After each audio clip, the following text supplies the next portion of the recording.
Assalamu alaikum. Welcome to my channel. I am Abdus Salam, assistant teacher, Rajshahi Collegiate School, Rajshahi.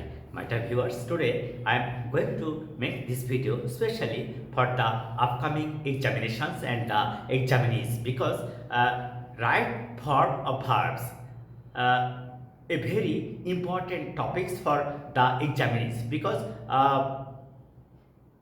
all the students have to face the question about it. The first one, she is not at home. She may come back soon. আচ্ছা, এই সেন্টেন্সটাতে আমরা দেখব যে এই মে এবং কাম আমাদের নিয়ম বলছে যে যদি কখনো এই ভার্ব এর পূর্বে মডাল অক্সিলারি অর্থাৎ can, could, may, might, shall, should, will, would, must, need, dare, be going to, have to, has to, had better, would better, would rather. এই আরেকটা কথা বলা দরকার যে ডু, ডাজ, ডিড এই সব কিছুর পরে ভার্বের বেস ফর্ম হয়, ভার্বের বেস ফর্ম হয়। যেমন he dash not come yesterday, সে গতকাল এসেছিল না। আচ্ছা, এই যে ইয়েস্টারডে এইটা দেখে আমরা বুঝতে পারলাম যেটা সিম্পল পাস্ট টেন্স, এটা সিম্পল পাস্ট টেন্স। তাহলে সিম্পল পাস্ট টেন্সকে যখন আমরা নেগেটিভ করি তখন সাবজেক্টের পরে ডিড নট বসে, তাহলে এখানে আমাদের আনসারটা হচ্ছে did. He did not come yesterday, সে গতকাল এসেছিল না। তাহলে আমরা এখানে যে বিষয়টা লক্ষ্য করব, তারপরে দেখো we all should respect our parents. আচ্ছা, এই যে শুড একটা মডাল অক্সিলারি, এরপরে ভার্বের বেস ফর্ম, এরপরে ভার্বের বেস ফর্ম সেটা কি respect. We all should respect our parents. তাহলে আমরা এই তিনটা সেন্টেন্স নিয়ে একটা কথা একদম ক্লিয়ার হয়ে গেলাম যে can, could, may, might, shall, should, will, would, had better, would better, would rather এই যে কোনো মোডালসের পরে ভার্বের বেস ফর্ম হয়। আর আরেকটা হয় কি প্রেজেন্ট ইনডেফিনিট টেন্সে ডু নট, ডাজ নট বা ডু, ডাজ, ডিড এরপরে ভার্বের বেস ফর্ম হয়। যেমন she does not go to school regularly. She does not go to school regularly. এই যে do not, does not, did not আর যে কোনো মডালস এর পরে ভার্বের বেস ফর্ম, ভার্বের বেস ফর্ম। তাহলে আমরা কি শিখলাম এখানে যে কোনো মডালস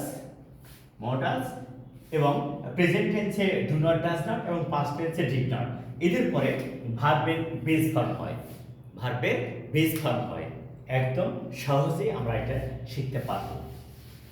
আসলে এক্সাম এমন একটা বিষয় যা প্র্যাকটিক্যাল নলেজ ছাড়া করা সম্ভব নয়।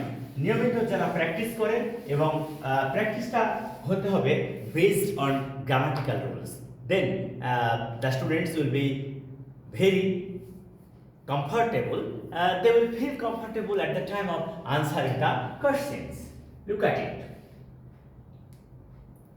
She went out after you come home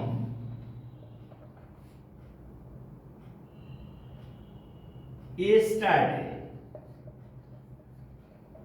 আচ্ছা, এই বিষয়টা আমরা কি দেখব? ওয়েন্ট এটা সিম্পল পাস্ট টেন্স, আর এখানে ইয়েস্টারডে এটাও কিন্তু পাস্ট টেন্স, এটাও কিন্তু পাস্ট টেন্স, কিন্তু আমরা এটা শিখেছি যে যখন দুইটা অতীতকাল বিফোর এবং আফটার দ্বারা যুক্ত হয়, যখন দুইটা অতীতকাল বিফোর এবং আফটার দ্বারা যুক্ত হয়, তখন একটা ছোট্ট কথা মনে রাখতে হয়, সেটা কি? বিফোর বিফোর, আফটার আফটার, অর্থাৎ বিফোরের পূর্বে পাস্ট পারফেক্ট, আফটারের পরে পাস্ট পারফেক্ট। তাহলে পাস্ট পারফেক্ট হলে কি হয়? অক্সিলারি ভার্ব হ্যাড ব্যবহার করতে হয়। হ্যাড অক্সিলারি ভার্ব, ভার্বের past participle form, auxiliary verb, ভার্বের পাস্ট পার্টিসিপল ফর্ম। এভাবে পাস্ট পারফেক্ট টেন্স গঠন করা হয়। এবারে অপোজিট রুলসটা কি? He had gone out, he had gone out last night before you came home. এবারে আমরা এই কেম, এটা সিম্পল পাস্ট টেন্স, আর এই যে বিফোর ব্যবহার করা হয়েছে এবং লাস্ট নাইট ব্যবহার করা হয়েছে, এই বিফোর, লাস্ট নাইট এবং কেম, এই তিনটাই পাস্ট ইন্ডিকেটিং ওয়ার্ডস। এবং সূত্র বলছে যে বিফোর বিফোর, অর্থাৎ বিফোরের পূর্বে পাস্ট পারফেক্ট, বিফোরের পূর্বে পাস্ট পারফেক্ট, বিফোর বিফোর, বিফোরের পূর্বে পাস্ট পারফেক্ট, আফটার আফটার, অর্থাৎ আফটারের পূর্বেটা হবে পাস্ট ইনডিফিনিট, আফটারের পরেরটা হবে পাস্ট পারফেক্ট। তাহলে আমাদের সূত্রটা একবারে ইজি। বিফোর বিফোর, অর্থাৎ যখন দুটি অতীতকাল বিফোর এবং আফটার দ্বারা যুক্ত করা হবে, তখন বিফোরের পূর্বে পাস্ট পারফেক্ট এবং আফটারের পরে পাস্ট পারফেক্ট, আর অন্য দুটি ক্লজ সিম্পল পাস্ট টেন্স হয়, সিম্পল পাস্ট টেন্স হয়। এভাবে আমরা সহজেই গ্রামাটিক্যাল বিষয় নিয়ে আলোচনা করতে পারব। এক কথায় যখনই সেন্টেন্সে yesterday, last night, last week, last month, last year, ago, long since, before থাকবে, তখন সেটা সিম্পল পাস্ট টেন্স হয়ে যাবে। এই সহজ মানে বোঝার একটা উপায় আর কি। নর্মালি হি not neglect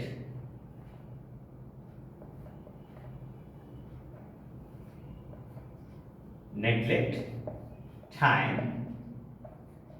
আচ্ছা, এই যে normally he not neglect time, normally এই কথাটা দেখে আমরা কিন্তু বুঝে ফেলেছি এটা একটা সিম্পল প্রেজেন্ট টেন্স। আর যদি সিম্পল প্রেজেন্ট টেন্স হয়, তোমরা তো জানো যে সিম্পল প্রেজেন্ট টেন্সে কোনো অক্সিলারি ভার্ব থাকে না, তাহলে সেই ক্ষেত্রে কি করতে হয়? সাবজেক্টের পরে ডু নট বা ডাজ নট হয়। Subject third person singular number হলে এই যে এই হিটা হচ্ছে থার্ড পারসন সিঙ্গুলার নাম্বার, তাহলে ভার্বের শেষে এস বাই এর যুক্ত হয়। আর যদি নেগেটিভ হয় তাহলে ডাজ নট হয়। ডাজ নট প্লাস ভার্বের base form, does not plus ভার্বের বেস ফর্ম। তাহলে আমরা কি শিখলাম? যে সেন্টেন্সে যদি daily, everyday, very often, sometimes, usually, normally, generally এই সমস্ত হ্যাবিচুয়াল অ্যাকশন বা হ্যাবিচুয়াল অ্যাডভার্ব উল্লেখ থাকে, আমরা ধরে নেব এটা সিম্পল প্রেজেন্ট টেন্স বা প্রেজেন্ট ইনডিফিনিট টেন্স আছে। সেই ক্ষেত্রে যদি নেগেটিভ সেন্টেন্স হয় তাহলে সাবজেক্টের পরে ডু নট বা ডাজ নট ভার্বের বেস ফর্ম। আচ্ছা, এইটা কেমন দেখো তো? I can't help the helpless. I can't help the helpless. Object, subject, can't help। আমরা এখানে একটা বিষয় শিখব, সেটা কি?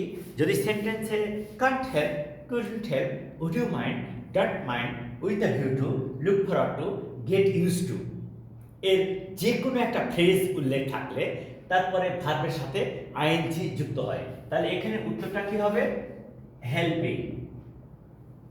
উত্তরটা হলো হেল্পিং।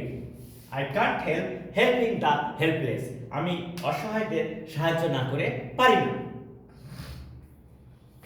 আমরা এখানে যে বিষয়টা শিখব সেটা হলো যে সেন্টেন্স যদি can't help, couldn't help, would you mind, don't mind, with a view to, look forward to, get use to থাকে, তাহলে আমরা ধরে নিব যেটা একটা সিম্পল সেন্টেন্স এবং সিম্পল সেন্টেন্সে এই ফ্রেজগুলোর পরে ভার্ব প্লাস আইএনজি হয়।